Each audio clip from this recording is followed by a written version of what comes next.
मागच्या 2-3 दिवसांपासून काँग्रेससोबत इतर समविचारी पक्ष ज्यांनी काँग्रेसला सोडून वेगळा पक्ष स्थापन केला त्यांनी पुन्हा एकदा काँग्रेससोबत एकत्र यावं असं मत खासदार संजय राऊतांनी मांडल्यानंतर काँग्रेससोबत तृणमूल काँग्रेस त्यासोबतच महाराष्ट्रातील राष्ट्रवादी काँग्रेस शरदचंद्र पवार पक्ष हे मूळ काँग्रेस पक्षात विलीन होणार का अशा चर्चा सुरू झाल्यात।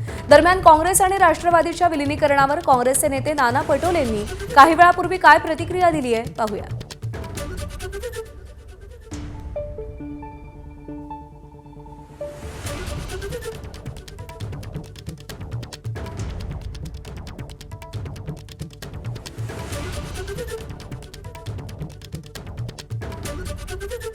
राष्ट्रवादीचं पवारसाहेबांचा प्रस्ताव ऑलरेडी त्यांनी पहिलेही दिलेला होता आणि काही कारणास्तव तो उशीर झालेला होता।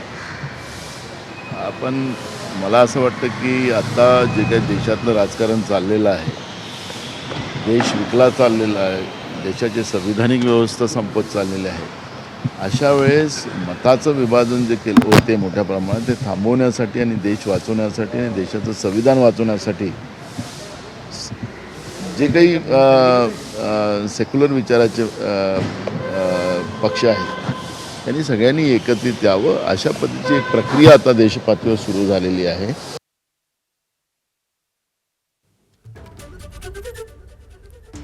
रजत वशिष्ठ आपले प्रतिनिधी आपल्याला अधिक अपडेट देतील। रजत, काँग्रेस सक्षम व्हावी यासाठी समविचारी पक्षांनी किंवा काँग्रेसमधून निर्माण झालेल्या पक्षांनी काँग्रेसमध्ये विलीन व्हावं असा प्रस्ताव दिला गेलाय, पण काँग्रेस सोडून प्रस्थापित झालेले पक्ष कितपत काँग्रेसमध्ये विलीनीकरणास मान्य होतील आणि जर असं काही घडलं तर त्यामुळे काँग्रेसची ताकद किती वाढू शकते?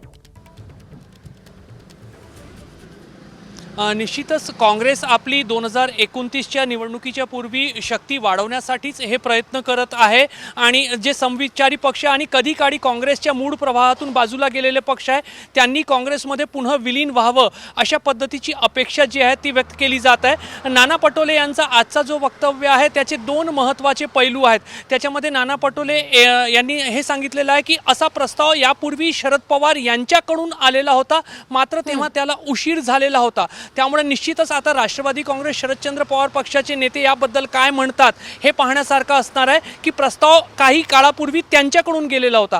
आणि दुसरी महत्त्वाची गोष्ट नाना पटोले हेही म्हणालेले आहे की त्यांच्या पक्षातील जे वरिष्ठ नेते मग ते राहुल गांधी असतील, सोनिया गांधी असतील, मल्लिकार्जुन खरगे असतील, ते सुद्धा या कामाला लागलेले आहे आणि आता या प्रक्रियेला गती मिळालेली आहे। त्यामुळे कुठेतरी काँग्रेस तर निश्चितच या छोट्या पक्षांनी आपल्या मूळ प्रवाहामध्ये म्हणजेच काँग्रेसमध्ये पुन्हा विलीन व्हावं यासाठी उत्सुक दिसून येत आहे आणि काँग्रेसचं असं म्हणणं आहे की या संदर्भातली चर्चा सुद्धा सुरू आहे। कारण काँग्रेसचे नाना पटोले जे प्रदेश स्तरावरचे नेते आहेत ते राष्ट्रीय स्तरावरच्या नेत्यांचं नाव घेऊन हे सांगतायत। त्यामुळे निश्चितच काँग्रेसकडून असं सांगितलं जात आहे किंवा समोर आणलं जात आहे की ती प्रक्रिया सुरू झालेली आहे। मात्र दुसऱ्या बाजूला राष्ट्रवादी काँग्रेस शरदचंद्र पवार पक्षाने आतापर्यंत तरी सध्या ही अशी कुठलीही प्रक्रिया सुरू नाही आहे आणि विलीनीकरणाचा कुठलाही प्रस्ताव नाही अशीच भूमिका घेतलेली आहे। मात्र आज नाना पटोले यांनी फ्रंट फूटवर येऊन जे काही वक्तव्य केलेलं आहे त्याच्यानंतर महाराष्ट्रातील राष्ट्रवादी शरदचंद्र पवार पक्षाचे नेते काय म्हणतात, सुप्रिया सुळे काय म्हणतात किंवा शरद पवार सुद्धा या संदर्भात येणाऱ्या काही दिवसामध्ये काही बोलतात का याकडे सर्वांचं लक्ष राहणार आहे आणि त्याच्यानंतरच ही प्रक्रिया जी आहे ती निश्चितच पुढे जाताना आपल्याला पाहायला मिळेल। रजत, धन्यवाद दिलेल्या या माहितीसाठी।